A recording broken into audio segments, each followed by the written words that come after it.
The status quo meaning that before you went to court to challenge INEC for not registering you. So there are those who interpret it as though there's no NDC because the party took you back to pre-registration. Well, first of all, that interpretation is wrong.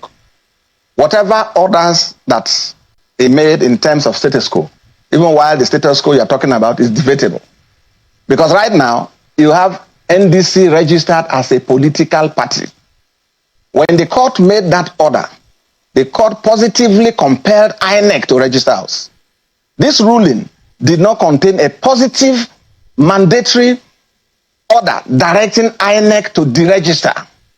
This ruling did not do that. But there's a judgment that INEC had that compelled INEC to register. No, but that ruling, that judgment in the hands of INEC is now a nullity. That judgment means nothing is left. Wait. Courts don't function that way. Courts don't function that way. But it reverses. Orders of courts are to be construed strictly. It was possible for the court to have made that order on deregistration if that was what it wanted. But the court did not say so. And in any case, our contention is that that order that was purportedly made was an order that was extra jurisdictional. It had no jurisdiction, no powers to have even entertained the application, no powers to have made even that order on status quo, whichever way you want to interpret it. And that's a decision that the appellate courts will look at, and they will know what to do. And we are confident that even the orders, whichever way you want to interpret it, will be put right in no distant time. Okay? Once the applications are lodged, and our lawyers have been doing a terrific job, and the issues are very clear. I would like you and all Nigerians to know this. Look, the party that went to file an application, a motion, who are they? Nigerians should know that that is not a registered political party at all.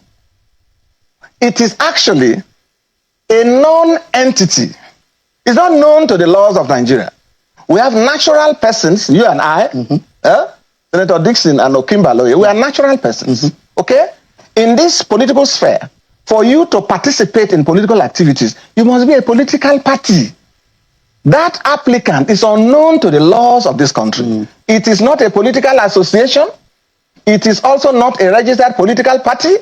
It is not carrying out political activities. It is not sponsoring political candidates for this election or for any election at all. Nobody even knows the national chairman of that so-called association.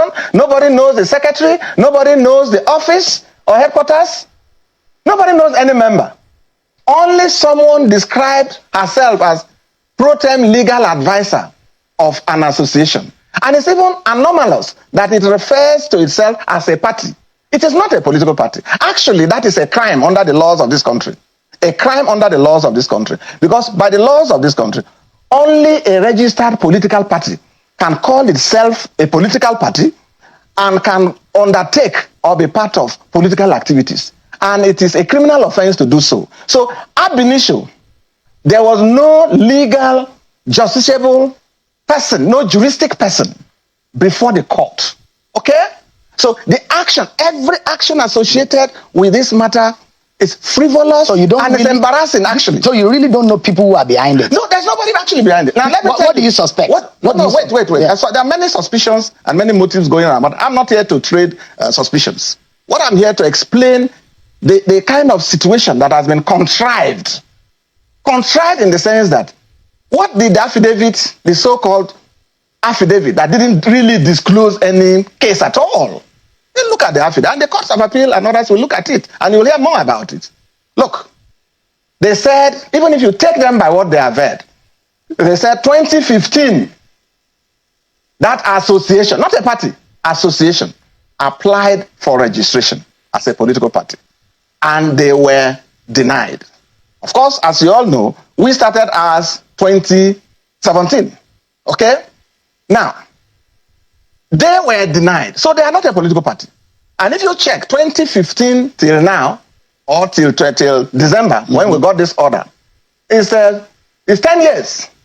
So 10 years, that association has been moribund, dormant, non-existent, dissolved itself. It's of no consequence, does not exist. Even if it existed at that time, Its members, some may have died as human beings, some may have left, they may have japad, they may have. So it is not a body that can pursue any claim against our party. It is not a body capable of having any rights that can be enforced. And then why are they afraid of P2B? Yet they pretend like P2B is a walkover, but they are so much afraid of him. Anywhere he goes, they go there.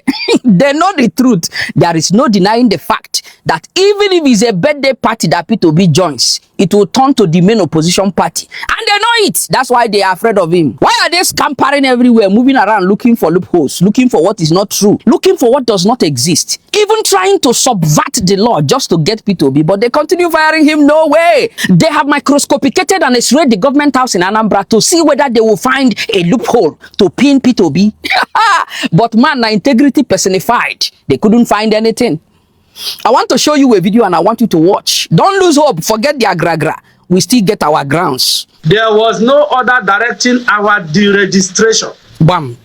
However, we are dissatisfied with the decision that has been made, and we have instructed our team of lawyers to immediately proceed to the Court of Appeal to challenge the jurisdiction and propriety of His Lordship's order. We assure the general public, and particularly our candidates at all levels, that our party is on course. The NDC has not been deregistered. Bam. Kudaka. And we are challenging today's order at the Court of Appeal as soon as possible. We have no doubt that justice will be done. We condemn efforts by those who seek to shrink democratic space and stifle opposition voices and alternatives. Nigerians have a right to a full range of opinions, ideas, alternatives, and political platforms, and candidates should be allowed to participate in the 2027 general elections. Dalo. When I don't hear him, so don't worry, relax. We are still on course and we are getting it. They know.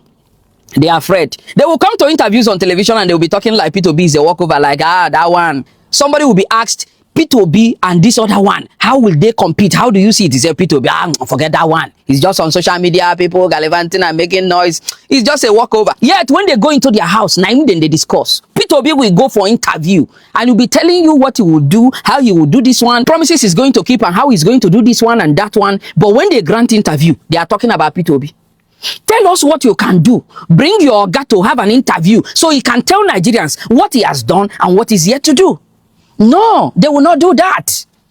You granted an interview. Instead of telling Nigerians, convincing us that you have good plans for us, you are discussing P2B.